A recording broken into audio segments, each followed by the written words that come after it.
Добри дојде за Софија Куновска, координатор на советничката група на СДСМ и на опозицијата и прв човек на градската организација на СДСМ. Со Софија Куновска беше поканет и градоначалникот на град Скопје Коце Трајановски, кој ја одби понудата за учество во студио, во емисијата. Денеска целата советничка група излезе од град Скопје, односно за време на гласањето, со кој нов концесионер на депонијата Дрисла стана ФЦЛ Амбиенте, тоа е италијанска фирма околу која Нова пишуваше прилично многу. Мојата колешка Сашка Цветковска истражуваше и пишуваше за нерегуларностите веќе неколку месеци наназад. Што се случуваше денеска, госпоѓо Куновска? Практично денеска идејата на градоначалникот беше советниците во Советот на град Скопје да ги стави во функција на соучесници во големиот скандал, познат под насловот Депонија Дрисла, за кој што изминатиот период доста се зборуваше, доста се пишуваше. Вашата куќа беше еден од предводниците кои што ја истражуваа оваа приказна за појаснување за што станува збор. Иако управниот суд донесе одлука да ја поништи одлуката со која што е доделена концесијата на Амбиенте. ФЦЛ Амбиенте, денеска, не водејќи сметка за оваа одлука, градоначалникот повторно му понуди на Советот да ја донесе истата одлука. За нас, како членови на Советот, не само што беше неприфатливо да гласаме воопшто за оваа одлука, туку беше недозволиво воопшто да расправаме на Советот на град Скопје за одлука која што во име на граѓаните на Република Македонија ја донела институцијата која што за тоа е надлежна, а тоа е Управниот суд, но исто така ја потврдила и институцијата Виш управен суд. Велите кривично дело, тоа е образложението на СДСМ. Кривично дело заради тоа што не се спроведува судска одлука. Нашите адвокати во советничката група, за среќа имаме двајца адвокати кои што многу детално се занимаваа со овој предмет и тие сметаат дека против одлуката на судот и представува кривично дело повторното гласање за оваа одлука и доделувањето повторно на концесија за која што судот веќе еднаш утврдил дека не требала да ја добие заради тоа што од 4 можни повреди на постапката за доделување концесија, во дадениот случај Управниот суд заклучил дека 3 се повредени. Единствено не е повредена постапката во делот каде што се објаснува кој треба да ја води постапката, а тоа е градот Скопје. Што е друго повредено? Финансиските гаранции околу носителот на дејноста, понатаму има доста нејасноти кои што се однесуваат и на носителот на, односно можноста ФЦЛ Амбиенте воопшто да биде концесионер, бидејќи не во минатото не поседувал дозвола, односно не се бавел со дејност за депонирање и складирање на отпад.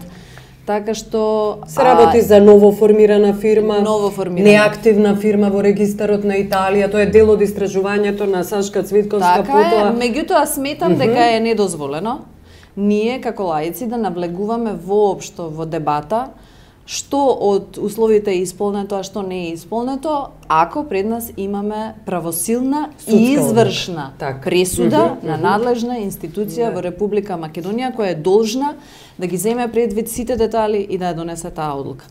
За ваша информација, не само што пресудата е поништена, туку таа, бидејќи е извршна, во суштина значи дека целата постапка треба да биде започната од почеток и дека целата состојба треба да се врати на почетокот, што значи дека и градежните работи што се превземаат сиот овој период се незаконски, дека практично таму се одвиваат некои активности кои што не се дозволени и дека во овој момент, она што е најважно, не може комисија чиј што мандат завршил со самиот избор на концесионер по прв пат, пред да бидат поднесени жалбите од второрангираниот Шолц, денеска да биде иста комисија која што повторно ќе седне, ќе заседава и ќе одлучува.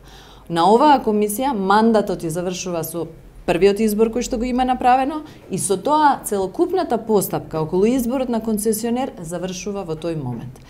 Судот налага да се поништи целата постапка и да се отпочне од почеток, што значи дека повторно треба да се превземат сите дејствија согласно законот кои што се предвидени за додела на концесионер, вклучително формирање на нова комисија, која што треба да направи нова евалуација, која што треба да ги прегледа релевантноста на сите документи кои што се понудени. Во меѓувреме состојбите во компаниите се можеби променети, некој треба да ги утврди и новите состојби во предпријатијата, така што ние како членови на Советот сметавме дека апсолутно не смееме да си дозволиме да учествуваме во незаконито действие, а тоа е да гласаме денес по една ваква скандалозна одлука. Да. Госпоđo Куновска, германската амбасада преку нова остро реагираше за одлуката на комисијата и доделување на овој тендер на италијанската фирма Амбиенте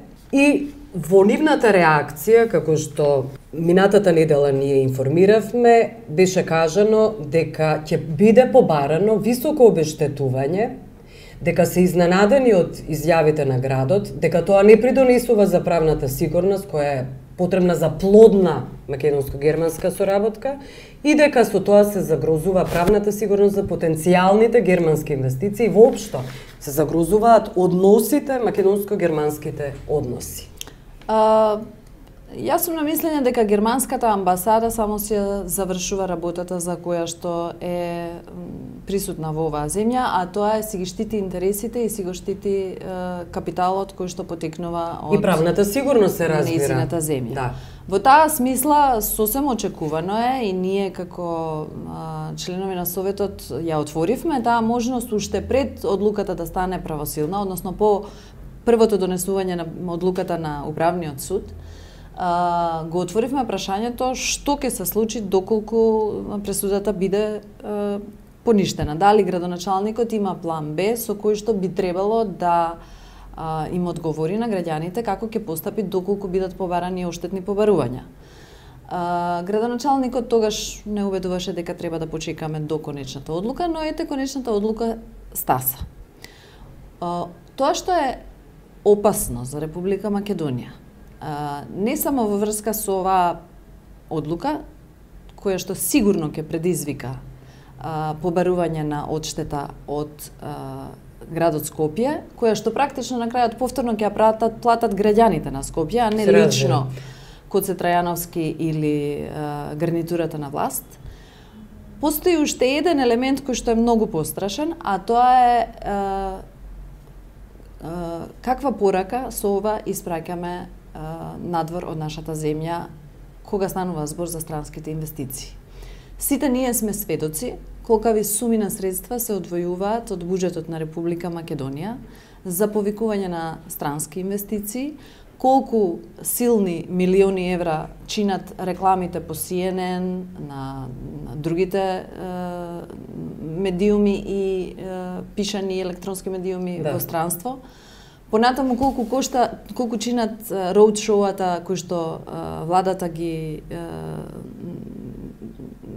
организира сиот овој период од како се на власт, за да наспроти тоа, покрај сите тие силни потрошени пари, денес испраќаме порака со ова однесување дека ниту еден субјект кој што доаѓа во оваа земја да финансира своји средства за определена активност не може да биде сигурен дека во оваа земја неговиот капитал ќе има шанса за рамноправен надпревар со сите други. Покажува дека во Македонија не постојат еднакви услови за стопани сување на сите субјекти, она што навистина па не можам да го разберам, тоа е каква порака испраќаме во однос на постоењето на било каков правосуден систем во државата, ако представник на локална самоуправа, во случајов господинот градоначалник Коце Трајановски, си дозволува да и покрај правосилна и извршна пресуда во врска со еден случај како што е ФЦЛ Амбиенте и Дрисла,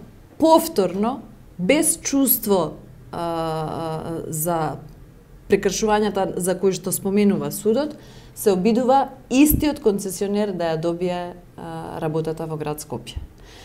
Тоа покажува сериозен фелер на нашата правна држава, на нашиот правен поредок или зборува за комплетна аномија во која што не постои владење на законот, на правдата, постои беззаконие и со тоа мораме сериозно да се справуваме. На кој начин сметате дека може да се загрозат македонско-германските односи? Свидоци сме дека минатата недела канцеларката Меркел имаше средби со Немец, потоцна имаше, оваа недела имаше и со Самарас. Може ли тоа да биде загрозено и на политички план тие односи? Ова денешната порака што ја испраќаме нема да остане овде. Германија е сериозна земја која што и преку својата амбасада, и преку своите стопански комори, и преку сите видови на соработка со Македонија ќе се обиде до своите наредни инвеститори да испрати порака дека треба да бидат предпазливи кога инвестираат во Македонија. Но она што предпоставувам исто така ќе има сериозни импликации, тоа е рефлексијата на целиот овој случај врз взаимните односи помеѓу вкупните заемни односи помеѓу Република Македонија и Германија. Јас сум убедена дека тоа е сериозен економски, Германија е сериозен економски партнер на Македонија и дека штетите и последиците од ваквиот чин тешко може да се проценат. А да не зборуваме настрана од тоа дека на сета јавност во Македонија со ова и станува јасно дека во Македонија постојат повластени представници на власта кои што можат да се играат дури со управниот суд, за разлика од други представници на локалната самоуправа, да речеме, кои што никако не можат да го изборат своето право. Јас само би апелирала евентуално да пробаме да предпоставиме што би можело да му се случи на еден градоначалник, да речеме, од редовите на СДСМ, доколку се обиде да се однесува вака како што денес се однесува Гоце Трајановски. Јас сум сведок во изминатиот 6-месечен период дека за многу побенигни ситуации на градоначалникот Жерновски од Центар му беше испраќена закана од власта дека може да му бидат одземени ингеренциите. Понатаму доаѓа инспекции, беа применувани разни казнени одредби и имаше доста финансиски импликации тоа во вид на казни по општините, така што не можам да разберам како ниту еден од власта денес не покажа барем мал сомнеш во исправноста на постапките на Гоце Трајановски за сиот овој период откако се отвори овој скандал со Дрисла. Кој ќе биде следниот потек на СДСМ токму околу овој случај Дрисла? Па со денешното имате ли механизми, имате ли други алатки со кои може да реагирате? Ние не можеме веќе да го спречиме ова действие. Денеска со одлуката на Советот предпоставувам дека повторно ќе биде воспоставен нов договор помеѓу Дрисла и односно градот Скопје и ФЦЛ Амбиенте. На нас останува будно да ги следиме понатамошните чекори и да апелираме до јавноста за одредени нови сознанија до кои што ќе доаѓаме. Предпоставка е дека второрангираната фирма конзорциумот Шолц и натаму ќе бара правни лекови за овој случај, но за нас како опозиција симптом плюс за неисправноста на сета оваа постапка е и вчерашниот обид во собранието на Република Македонија да се изврши измена на законот за управни спорови, со кој што, за разлика од досега, кога државните органи, кога поднесува жалби, беа представувани преку државното правобранителство, на барање, веројатно поради потребите од овој случај, сега е побарана измена на овој закон, со кој што би требало на некој начин единиците на локална самоуправа да се издвојат и да можат сами да поднесуваат жалби, а не во нивно име тоа да го прави државното правообранителство. Се разбира, вчера се случила прилично непријатна ситуација во комисијата во Собранието на Република Македонија, во која што бидејќи станало јасно дека станува збор за случајот Дризла и дека од сите страни се обидуваат владеачкото мнозинство да помогнат овој случај да може да се движи во колку толку во некакви норми, правни норми.